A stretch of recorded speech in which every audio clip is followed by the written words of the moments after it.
Hi and welcome everyone. Today I'm going to be talking to you about ancestral altars. Now what's behind me is my own ancestral altar, and this is literally just what I've got, and you can take that away and use it for inspiration for your own. You don't have to have a separate ancestral altar. You can have one that's incorporated into your main altar. It's completely up to you what you choose to do. Apologies for the noises in the background. The cats. It's the cats. It's always the cats. Now, this is my ancestral altar. So this is actually a piece of artwork that was painted, but I liked it so much, and it makes me think of my mum and anyone who isn't with us, because they're in spirit, so they're still watching us, but they have their wings. This is actually my mum, and she takes pride of place. Roses, I've got a rose candle here. This always makes me think of her. Roses always do. This is a reminder. I've been told this message by several mediums to, try and take that away. I've got a pillar candle. Oops, and there goes everything.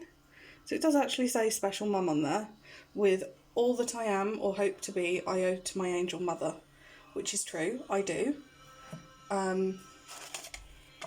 So purple is a colour that makes me think of my own spirituality as well as my mum. I don't know if it was her favourite colour, but it's definitely mine. I'm very much a purple person. So I've got the candles. Every time I light candles, especially the tea light ones, I always replace them. So I'll light these up on, say, her birthday, Mother's Day, the anniversary of her passing, the anniversary of her funeral. I'll do all of those, just because. Now, I have also got this little statuette, because I don't remember ever having been able to give my mum flowers. So this is sort of my little way of doing that. And it was night when she passed, so the pyjamas will always remind me. Again, a little splash of little fun thing. Now what I also have is pets. Now I do have a lavender candle behind. Lavender's one of my favourite scents. It's my go-to calming.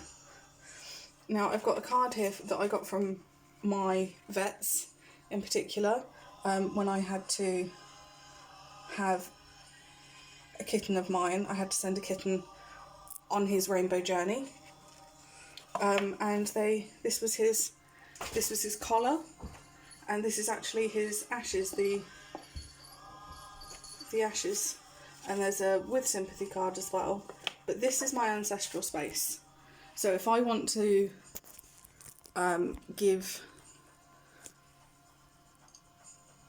spend some time with her, or with Thor, my kitten, this is the place that I can do so. This is where I can stand.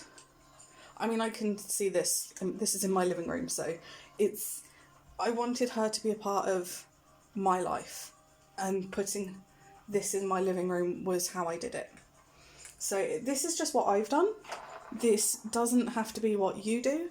You can do something completely different. You can have it in your bedroom. You can, if the kitchen was the place that the person you're remembering spent a lot of time, and that's where your memories are, put it in the kitchen. Put it wherever you want to put it. I just happen to have mine here, and this is what I have for her. But you can put anything. You can put photos, you can put little trinkets from, say, holidays, little things. Again, if you've got ashes of anyone, you can put those up here. If you've got any special pieces of jewellery, you can put those up here. I do have an angel and a rose brooch that I haven't worn yet. The crystal angel I won't wear, but that does come out, especially at Christmas, as that's when, at Yule even, as that's when my mum passed. But this is the space that I have. I also have a gemstone. I have a crystal on my altar, on my ancestral altar at least. And it's the Apache Tear obsidian, because it's to help with grief. So I have that here, because this is the central point of this is the focal point of my grief, as it were. So this is what I have. If I had other photos, I might put those up, but because I just wanted to use one shelf, this is all that I've used. So this is a shelf that I try and keep the cats off. It can be a little difficult. One cat is called Loki for a reason. He's very much a troublemaker. So if he wants to throw a strop, a tantrum, this is where he will come, because it's right by the kitchen door. So he will come and he will stand on here and he will paw at the door because he wants food or just to be let in there because he likes to sit on the windowsill. But this is the space that I try and keep cat free. Luna hasn't made it up here, but Loki has. But this is the space. This card is also actually from my mum's best friend, and it has a very personal message inside. So this is where I keep it all. This is the focal point of my ancestral altar. I don't really know much else about my family outside of my grandparents, my brothers, sisters, aunts, uncles, cousins. Outside of that, I don't really know much about my history. I am hoping to learn more about that, but that's a separate journey. But this is just my ancestral altar. You can put cards up, candles, specific candles, you know, as I said, ashes. So if you've got someone's urn with their ashes in, this is where you can put it. Even if it's on a mantle, you know, on top of a mantelpiece, that can technically be, point proven, that can technically be an ancestral altar. So it really is up to you what you do. Hello. Trouble. What? But yes, this is my ancestral altar. This is going to be a bit of a short one this week. But down. Down. Down. Down. You are going to get down. Down.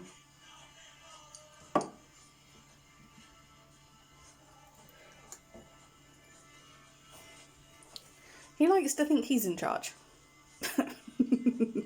I saw that look. But yes, this is my ancestral altar. Now you've seen how much of a git a certain someone can be. He's lovely, really. But this is my ancestral altar. It was my mum's birthday recently, so I don't do as much as I used to, but this is the space that I've dedicated to her. And to Thor, I don't really have anything else, but you can literally just put anything on here. You can put jewellery, little knickknacks, candles, pictures, whether it's hand-drawn. You can literally put anything on here. So this is just mine. I thought I'd show it to you for inspiration. So I hope this helps, but you don't have to have one for people and one for pets. You can combine the two because they're still part of your family. Pets are a part of our family. Those who don't have pets and have never had pets aren't as knowledgeable about the fact that pets really are part of our families. So they can go on an ancestral altar, but they don't have to. If you want to have a separate space that's just for your animals, your pets, do that. If you want to have a space that combines everything like I have, do it. It's very, very, very personal.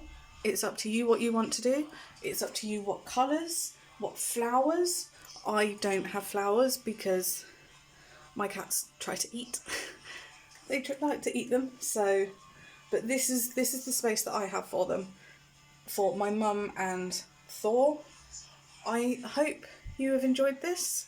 Sorry it's a short one, but... Ancestral Altars. It's for honouring them. That's all. I hope you stay blessed, stay safe, and blessed be.